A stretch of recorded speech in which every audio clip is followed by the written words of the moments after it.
Cardenal Müller responde a las indicaciones de doctrina de la fe sobre el bautismo y los transexuales. La sencilla metáfora, la Iglesia no es una aduana, con la que se quiere decir que el cristiano no debe ser medido burocráticamente por la letra de la ley, encuentra su límite cuando se habla de la gracia que nos conduce a una vida nueva más allá del pecado y de la muerte. La tarea del magisterio romano, ya sea directamente del Papa o mediado por el Dicasterio para la doctrina de la fe, es preservar fielmente la verdad de la revelación divina. Es instituido por Cristo y obra en el Espíritu Santo para que los fieles católicos estén protegidos de todas las herejías que ponen en peligro la salvación y de cualquier confusión en materia de doctrina y de vida moral. Concilio Vaticano II, Lumen Gentium 18, 23. Las respuestas del Dicasterio a varias preguntas de un obispo brasileño, 3 de noviembre de 2023, por una parte, recuerdan verdades de fe generalmente conocidas, pero, por otra, abren también a la incomprensión de que, después de todo, hay lugar para una coexistencia del pecado y de la gracia en la Iglesia de Dios. El bautismo como puerta a una vida nueva en Cristo. El Hijo de Dios, nuestro Redentor y cabeza de la Iglesia, que es su cuerpo, ha instituido el sacramento del bautismo para que todos los hombres puedan alcanzar la vida eterna mediante la fe en Cristo y una vida de imitación suya. El amor incondicional de Dios libera a los hombres del dominio mortal del pecado, que hunde al hombre en la desgracia y lo separa de Dios, fuente de vida. La voluntad salvífica universal de Dios, 1 de Timoteo 2, 4, no dice que basta confesar con los labios a Jesús como nuestro Señor para entrar en el reino de Dios, excusándonos al mismo tiempo del deber de cumplir la santa y santificadora voluntad de Dios aludiendo a nuestra debilidad humana, Mateo 7.21-23. La sencilla metáfora, la Iglesia no es una aduana, con la que se quiere decir que el cristiano no debe ser medido burocráticamente por la letra de la ley, encuentra su límite cuando se habla de la gracia que nos conduce a una vida nueva más allá del pecado y de la muerte. El apóstol Pablo dice que todos éramos esclavos del pecado antes de llegar a la fe en Cristo. Pero ahora, por el bautismo en el nombre de Cristo, Hijo de Dios y ungido con el Espíritu Santo, nos hemos hecho obedientes de corazón a la enseñanza a la que hemos sido entregados. Así que no debemos pecar, porque ya no estamos sujetos a la ley, sino que estamos sujetos a la gracia. Por tanto, el pecado no dominará vuestro cuerpo mortal, y ya no estaréis sujetos a sus deseos, como hombres que han pasado de muerte a vida. Romanos 6, 12. La ordenanza más antigua de la Iglesia escrita en Roma, hacia el año 200 después de Cristo, nombra los criterios para la admisión o el rechazo, o incluso el aplazamiento, de una persona, al catecumenado y a la recepción del bautismo y exige que se abandonen todas las profesiones dudosas, las parejas ilegales y cualquier comportamiento inmoral que sea contrario a la vida de gracia del bautismo. Traditio Apostólica 15-16. Santo Tomás de Aquino, que afortunadamente es citado en las respuestas del Dicasterio, da una respuesta diferenciada en dos aspectos a la cuestión de si los pecadores pueden ser bautizados. 1. Los pecadores que han pecado personalmente en el pasado y están bajo el poder del pecado de Adán, es decir, el pecado original y hereditario, ciertamente pueden ser bautizados. Porque el bautismo es para el perdón de los pecados, que Cristo compró para nosotros a través de su muerte en la cruz. 2. Sin embargo, no pueden ser bautizados aquellos que son pecadores porque vienen al bautismo con la intención de seguir pecando, y, por tanto, se resisten a la santa voluntad de Dios. Esto es cierto no solo por la contradicción interna entre la gracia de Dios hacia nosotros y nuestro pecado contra Dios, sino también por el falso testimonio hacia el exterior, que socava la credibilidad del anuncio de la Iglesia porque los sacramentos son signos de la gracia que transmiten.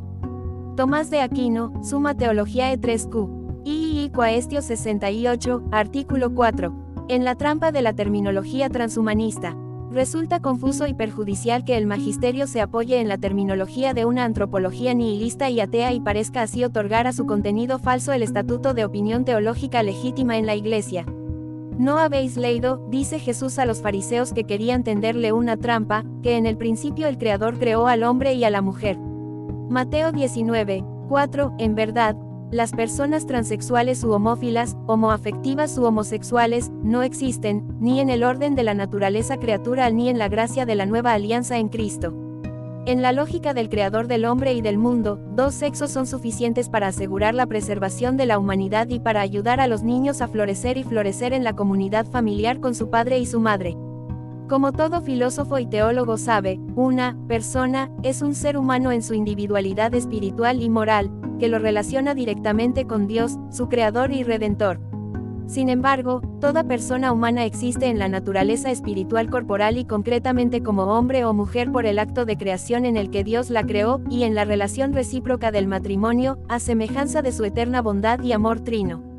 Y así como Él los creó, Dios también resucitará de entre los muertos a cada ser humano en su cuerpo masculino o femenino, sin irritarse por aquellos que, por mucho dinero, han mutilado genital u hormonalmente a otras personas o que confundidos por la falsa propaganda se han dejado engañar voluntariamente sobre su identidad masculina o femenina. El transhumanismo en todas sus variantes es una ficción diabólica y un pecado contra la dignidad personal de los seres humanos, aunque sea en forma de transexualismo y terminológicamente aderezado como reasignación de género autodeterminada. La doctrina y la práctica de la Iglesia romana prescriben claramente: deben ser rechazados del catecumenado y del bautismo, la ramera, el fornicario, el que se mutila y cualquiera que haga algo de lo que no se habla. 1 Corintios 6.6-20, Traditio Apostólica 16. La sana doctrina, 1 Timoteo 4.3, es el cuidado pastoral más beneficioso.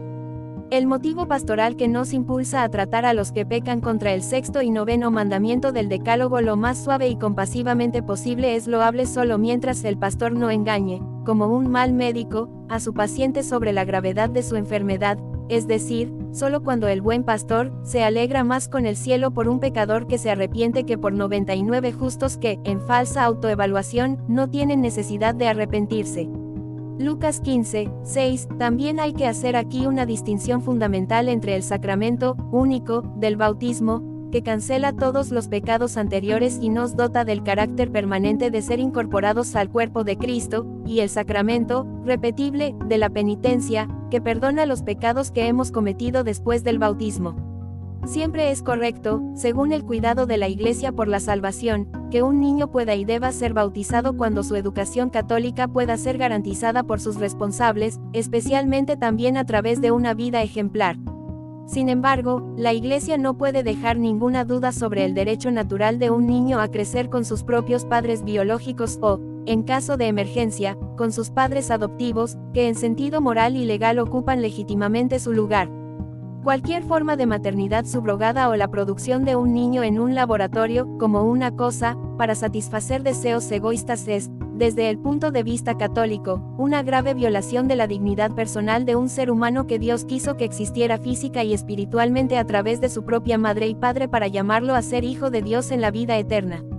¿Por qué Dios edifica la Iglesia solo a través de la verdadera fe?